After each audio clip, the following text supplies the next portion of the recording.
Hi, this is acting teacher Michael Bean, and this is your free lesson for myfreeactingclass.com for Monday, February the 14th. Today, we are going to go over script analysis, and then we're going to use both a monologue and that was submitted by one of our students. We're going to look at a couple of self-tapes there, and also a self-tape sent all the way from Europe from regular student Natalia. And we're going to look at the scripts that go with both of those and break them down. So without further ado, let me show you the website for myfreeactingclass.com. Here we are. So if you were like, what are you doing, Michael Bean? And I wish that I could see more of these lessons. Well, here you go. There's a link here where you can send your self-tapes, info@myfreeactingclass.com. You can let me know what kind of feedback you want. Basically, sometimes I get ones that are like, hey, be extra gentle with me. Happy to be extra gentle. And some are like, yeah, give me, like, I want the full, like, this is what a casting director would think looking at this. And happy to run feedback however you like. I think there's real value to looking at something and saying, hey, here's what's working, do more of that. I think there's real value occasionally to going, okay, here's what somebody who's a decision maker who doesn't know you and doesn't sort of have any particular vested interest, you might think of the work. And I think both are valuable approaches. So if you want one or the other, you let me know. Click on this video archive link, you'll come right to here. And man, there's tons of good stuff in here. Decision makers, guests, acting, self-tapes. They're not all of the most current ones are here. If you want to see the most current ones, you'd have to go to our YouTube channel. Ta-da! Just click on that link. But highlighted one in particular, who's a guest that I found.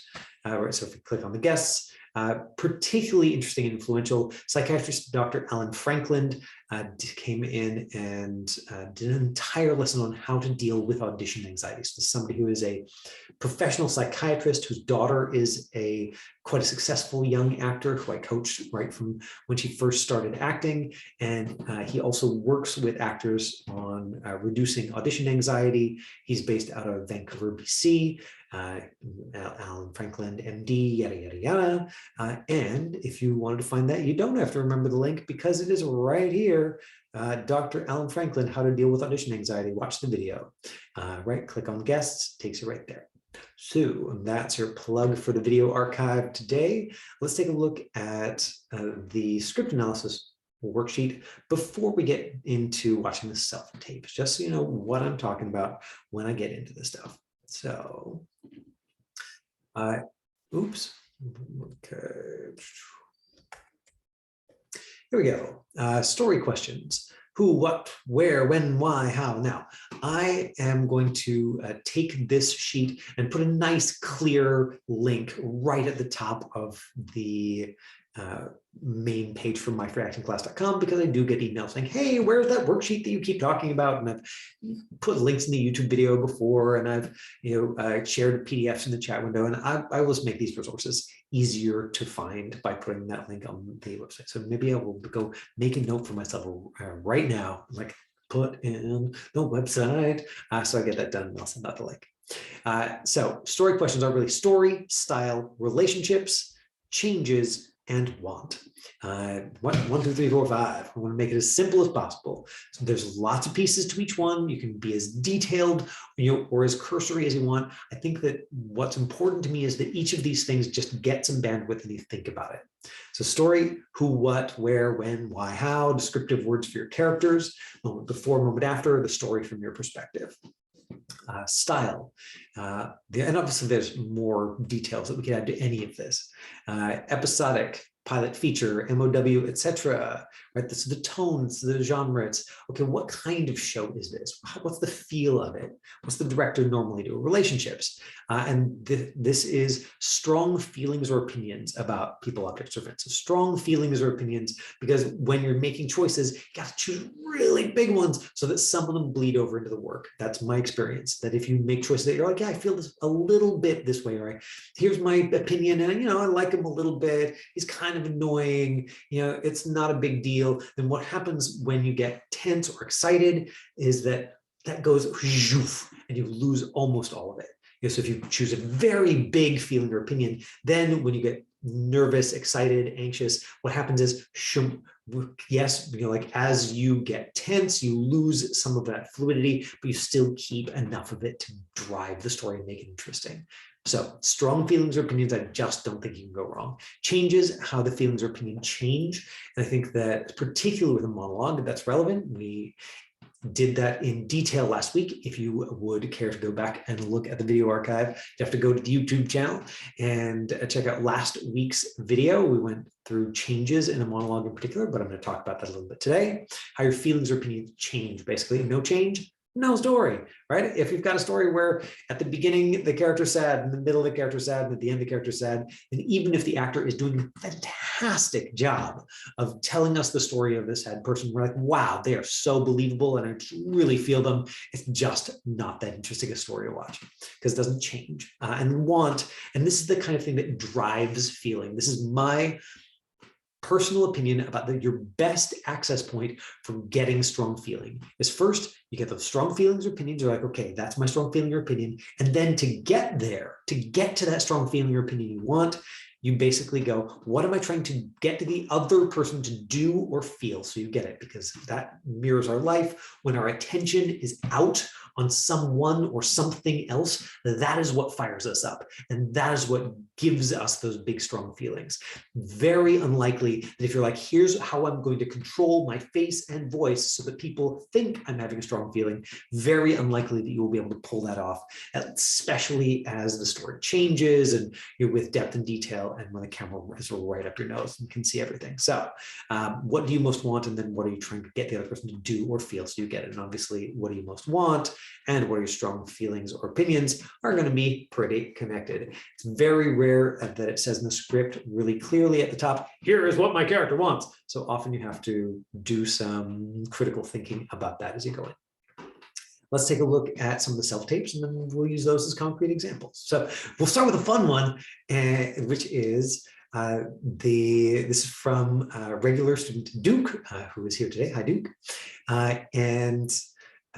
This is Duke being a zombie, auditioning for a zombie in a motion cap or mocap project. So for those of you who don't know what that is, that means that typically a video game is where most mocap comes in. Occasionally, they also do it for animation projects, but mostly these days it's for video games. They're going to put the actor in a suit that is sort of covered with little balls or dots or something that will track their motion, and often they'll also like map their face, and so then you are going to be digitized into that video game.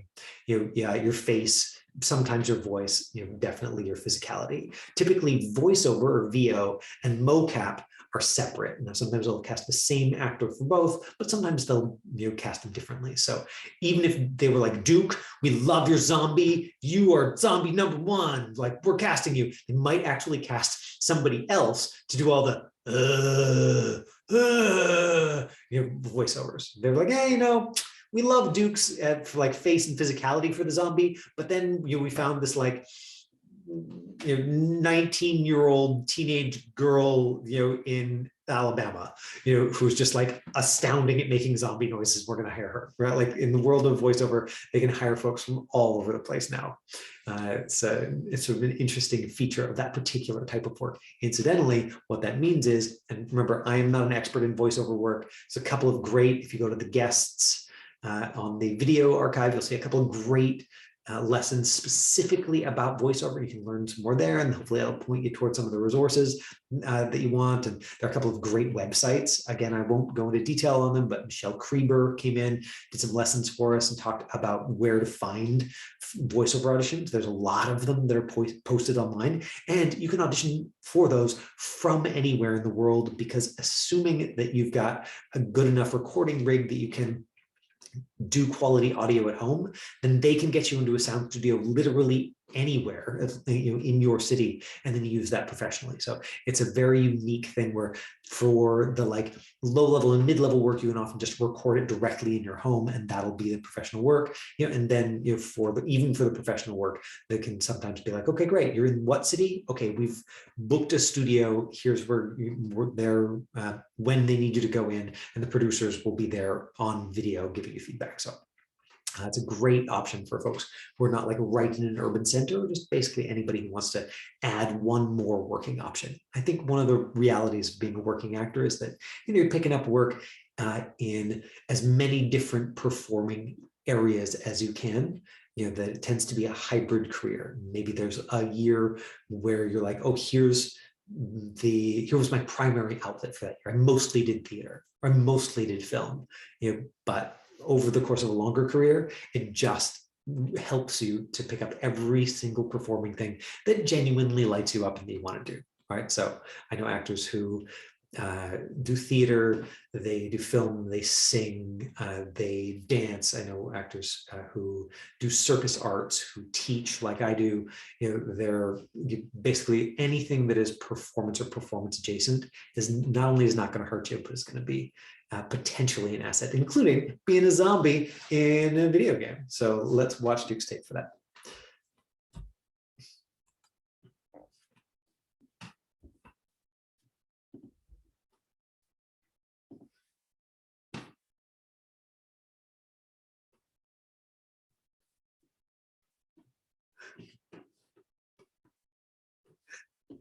Isn't it great? It's so simple, right? They clearly wanted a short tape. My guess is that this was SOC. They didn't have any lines for Duke, or they probably was like, you see a thing and here's the reaction that we want.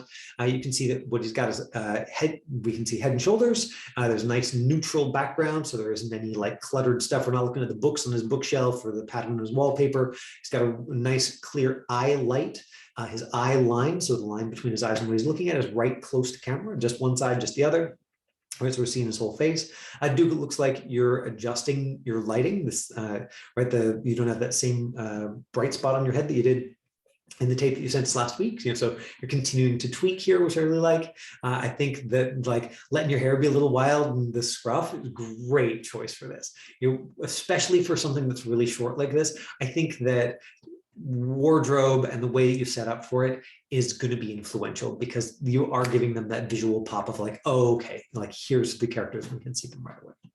And then Duke's question was, would it be valuable in this case to do a full body tape? And I think that seeing something that involved more movement, especially since it is motion capture, if it wasn't specific to like, we're going to capture the face, I do think that's a good idea. So, my opinion, yeah, I think so. And if you truly weren't sure, there's no reason you couldn't do both, right? You can give them 10 seconds, of your face doing it, and then you could do the same take, but with your whole body, so that you could like show them your zombie moves. As long as kind of you're not exceeding in any substantial way what they've asked for, like if in the breakdown they said only send us 10 seconds, okay, you'd be breaking the rules. Maybe it's not a great idea. But if they're like, send us a little clip of, is a 20-second clip gonna bother anybody more than an 11-second clip? Certainly, I don't think so. So if that's what you've got in mind and you're split on it, there's no reason, in my opinion, why you can't include both. Also, I think here that despite the fact that it is mocap, and they might have said, like, don't worry about making sound, unless they say specifically, like, don't make sound in the tape, I think that you probably would have been better off including some sound. This is one of the traps for SOC, or silent on camera auditions, is that actors often think that that means they need to be silent. And what it actually means is just that they will not be paid to make sound or say words in the show. But I think that had you made sound, it might have led you into the feeling, or even if it was just breath, even if it was just like, that like it might have taken us into it, might have taken you into it in a way that was kind of fun. And obviously if you did that and you're like, oh God, it feels terribly fake, fine, go back to what you did, because what you did was great.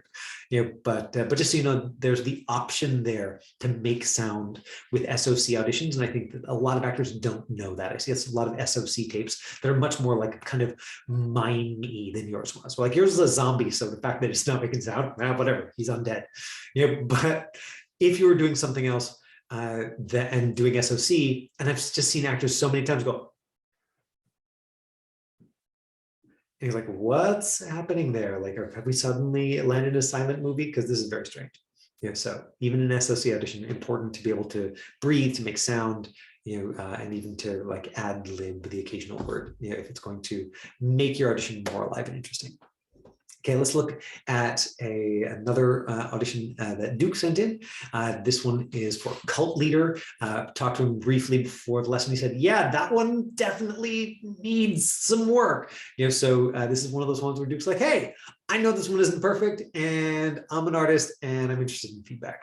And I just want to throw out there that that is such a brave thing, and I'm always so grateful that actors in class are sending us their work, because being imperfect and letting other people see is the kind of thing that most people are essentially terrified of, and actors are doing it to themselves on purpose over and over and over again in this iterative process. And I really respect that. Something that doesn't necessarily get easier to do, but that you can kind of fall in love with the process of. Yeah, and that takes me to actually like a completely separate thing that I just wanted to do a quick plug of. I have been loving this particular podcast lately. It's called the Hubermann Lab. This episode called Controlling Your Dopamine for Motivation, Focus, and Satisfaction. I wish I could make every actor listen to this, and there's no way that I can. And lots of them would be like, too much science, it's breaking my brain and I hate it. But especially once it gets into mechanism and sort of why it is important to focus on effort, and the kinds of tools that he includes in here for putting focus on effort and what that can do to your motivation, to your focus, to your sense of reward, to your sense of engagement in an activity. It is gold. It is so, so, so useful for myself as a human, and I think for myself as an acting teacher. It's just a little bit of like real clear brain science and backup for the thing that I will often say in class, which is that we cannot control the result, we can't control the booking, but what we can control is the process. And it is possible by being process oriented that you can continue to get more and more and more skilled. And of course, just by putting that practice in, then you are increasing your chances of booking. And so that's what you can kind of stay focused on. If you can love that part, well, it's enormously influential. Now, here's cult leader from Duke. Welcome, my children, my star children. Right, so again, we've got neutral background. We're seeing head and shoulders. Right, so top of the head down to just below the armpits. It's horizontal, not vertical. His eye line is nice and close to camera. You can see he's taking in multiple eye lines as though he's talking to a group of people, which I think is appropriate for his story here. To this mid-spring event, an annual celebration of life, to distract us all from the imminent call of the void. Now, this is a fantastic freeze frame.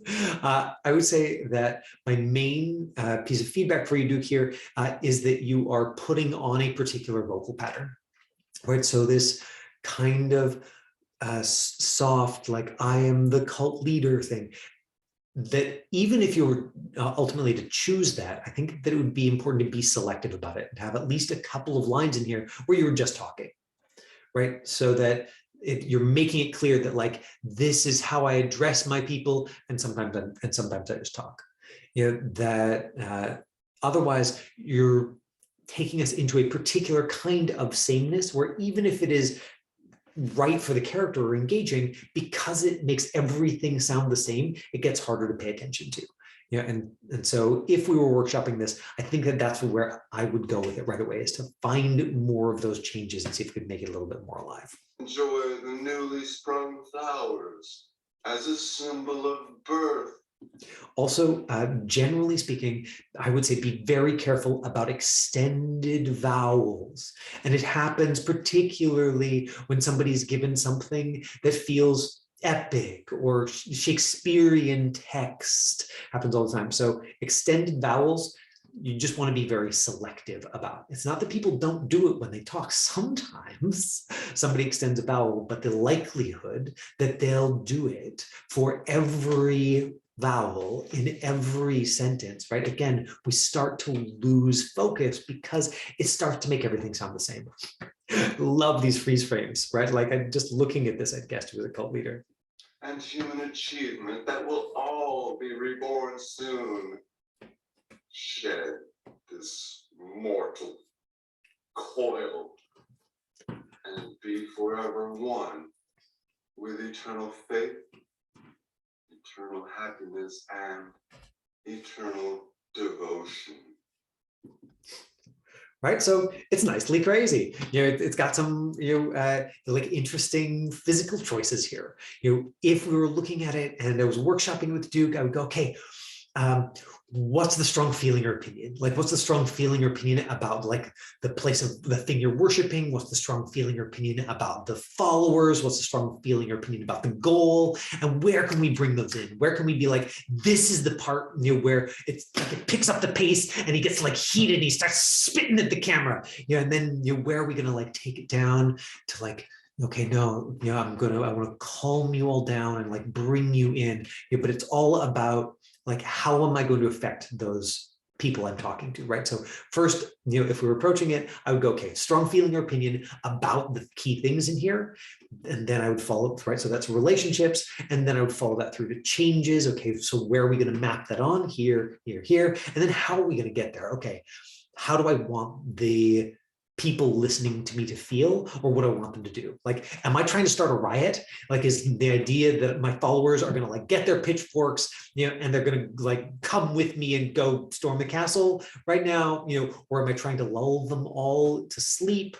Because right now it's got like this sort of like slow kind of like sleepy vibe to it, and I would be careful about that. I would say like maybe you want to inspire passionate devotion in them. Like maybe it is sort of more inward, but in that case, then you would want to find something that was more alive, like just something that was more alive for you in terms of activating that. Yeah, and you knew that going in. You were like, this needs work, and I'm not. I don't know if you were sort of sure of all of the bits how, but hopefully some of the stuff that I've said is useful and interesting. I just want to keep coming back to story, style, relationships, changes, want, so that you feel like it's under your control. You're like, oh yeah, it's not mysterious. It's just nuanced.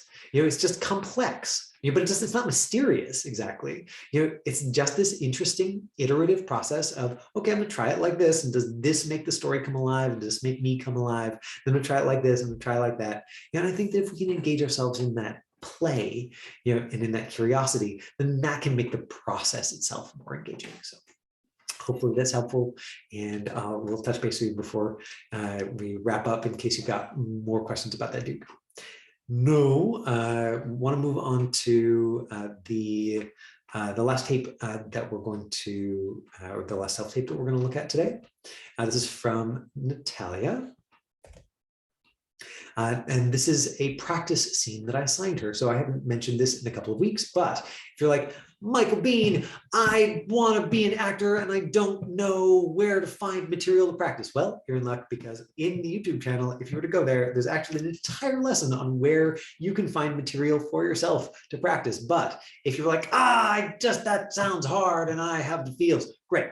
The first maybe about 10 people each month who send me an email saying, hey, can you send me a scene to work on? I can send you scenes. I've got this whole archive of scenes, for what I hope are obvious reasons. I'm not just going to like post those online somewhere, because I don't want to deal with copyright issues, et cetera, et cetera. But for you personally, I can send a scene. And if I get your email and I'm like, I'm sorry, I've already sent out my 10, that's all my bandwidth. Great, I'll just send you one as soon as I've got a little bit of bandwidth. So info@myfreeactingclass.com, and I'm happy to send you a scene to work on. So that is where Natalia got this scene from October Faction, which is a new Netflix series. Thank you, Jane.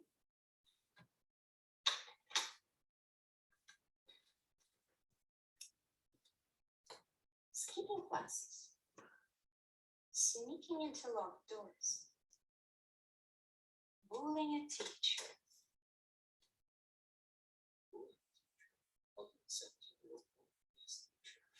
By broadcasting a video of himself on the internet, making false and potentially damaging accusations.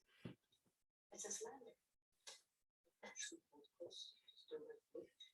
It was a good video, someone else podcast.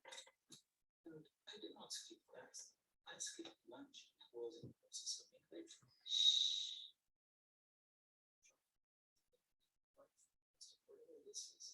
Exactly. Look, it's all new ground. I understand it might be an adjustment. One of the things that Natalia said in her email was, we were looking all over the place in this, place where I'm staying right now to find a wall that was appropriate. And there was all this stuff in the background. And you can see that as small as it is, like the phone and the light switch do draw some focus. Like you do find your eyes kind of wandering over there to look at them periodically, when it would be really nice to look at her eyeballs. Now, with that said, you don't always have control. And so you just do the best you've got. And in this place she was in, this was the spot with the best lighting and the most neutral background. So she took it. Right? It doesn't have to be perfect. There's sort of what we're aspiring to, and then you just kind of work with what you got.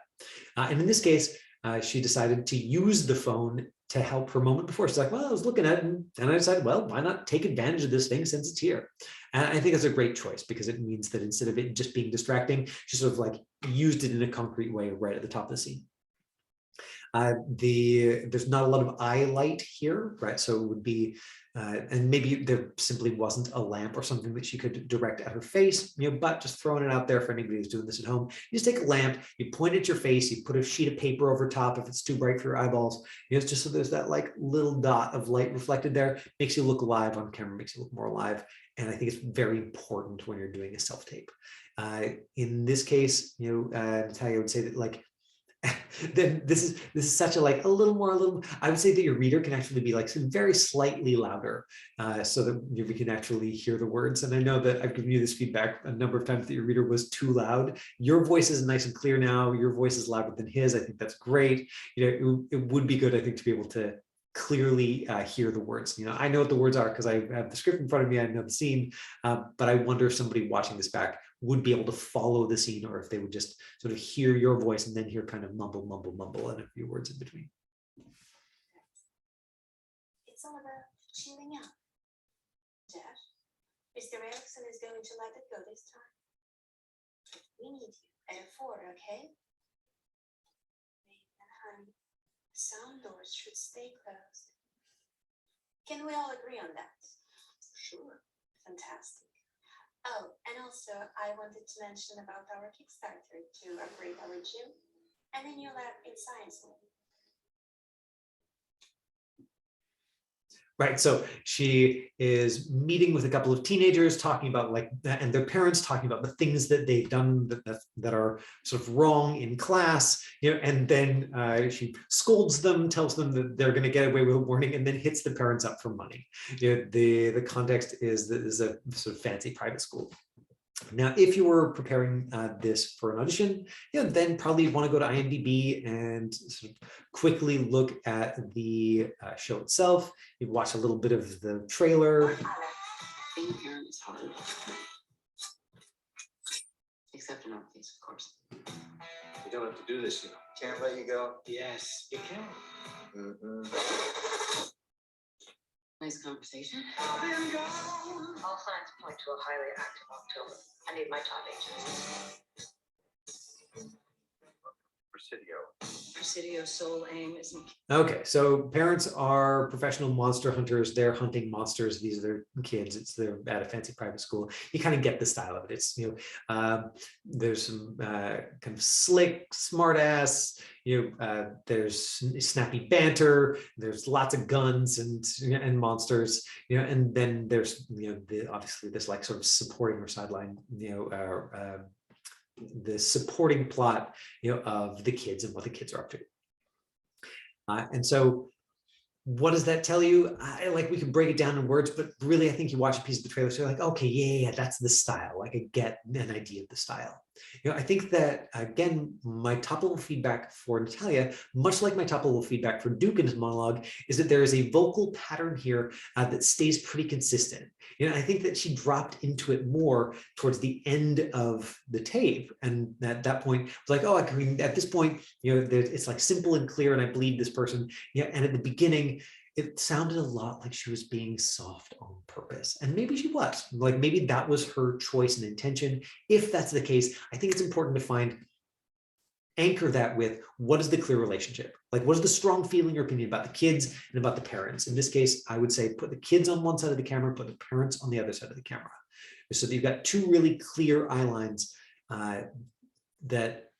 and that helps you indicate that there are different feelings or opinions. There's a different relationship. Because my eyes go to this side of the screen, okay, I have this feeling or relationship. My eyes go to this side of the screen, I have this feeling or relationship. And of course, yes, could you put those beside each other over here? Of course you can, but for an audience, it is more clear if you split the screen in that way. That's my advice personally. Of course, everybody's just going to do what they do, but I think if you cross the lens, then you make your life easier in terms of communicating like two different things, two really different opinions. And I would like lump the kids together, lump the parents together. When you're talking to one, when you're talking to the other. I also think that, if this is the headmaster of a private school, then one of the things that you could lean into, even if the choice you want to make is like, that she's very nice and she's being very supportive, is you could play with giving more snap, say, to the relationship with the kids, right? So that we're seeing more of those changes. We're seeing more like, that's not appropriate. I'm the boss, I'm in charge. You also could choose to do that with your moment before, which I think you gave us a little piece of, but it might be nice to see something like snap with the kids, polite to the parents. Like sometimes I'm talking to the parents about what the kids do and, look, I'm a reasonable person and that is not appropriate. I'm going to keep that over there. So that's my advice in terms of continuing to explore. You bring in more levels of this character. You bring in more of, like this is the CEO here, and that's sort of her doing her job. So there are 3 different student submitted self-tapes for you, along with breakdown of story. Let's see if there was anything else that I felt like it was important to cover today. We can look at those October faction sides. Right, so Chris, week 1, both of them are in trouble. Principal wants us to come in right now. Sneaking in, right? So Principal Schaefer, skipping classes, sneaking into locker rooms, bullying a teacher. Bullying a teacher, Fred tosses him a glare. How's the 17, right? So the parents are talking, principal's explaining, broadcast, she chose to put in like telling the kids to be quiet here. Just make sure that if you do choose to do this again, Natalia, that you get your reader to just run these together, to not wait for you can throw that in there and they can just keep going. So what is this? Right, and then you can sort of choose to be reasonable. So I think that going in and giving yourself more arc, right? So earning this big car salesman smile by sort of starting further away from it might give you the most interesting story here, where you start sort of far away from where you want to end up, so that you can kind of find more dynamic to it. Okay, any questions before we wrap up? Okay, great. So again, I am acting teacher Michael Bean. I've been teaching film and TV acting for almost 20 years now. If you want to find more information, maybe, or if you're like, wow, this is a great free thing, and I would love to support Michael Bean and his efforts at doing things in the world. Well, hey, thank you so much for asking. The way you could do that is if you had young folks in your life who wanted professional film and TV acting classes, either online or in person in the city of Vancouver, but online from anywhere, you could send them to bizstudio.ca. Hey, that's where I got my start teaching. I also teach a private adult acting class currently on Monday nights, and I also teach on Tuesday nights. And so if you're like, hey, I want to support this guy by either sending somebody I know to his acting classes, or maybe even auditing and checking one out myself, you would just send me an email, info@myfreeactingclass.com, and I'll send you all of the info. So thanks for showing up for February 14th. Duke just asked what age kids. Currently at the school, there are lessons for ages 5 to 7, 8 to 11, and 12 to 17. So the 8 to 11 and 12 to 17 both have in-person options, and then the 5 to 7 are just sort of private, one-on-one online. That's where we're at right now. So thanks for showing up. myfreeactingclass.com. Send us your self tapes, and we'll see you next week.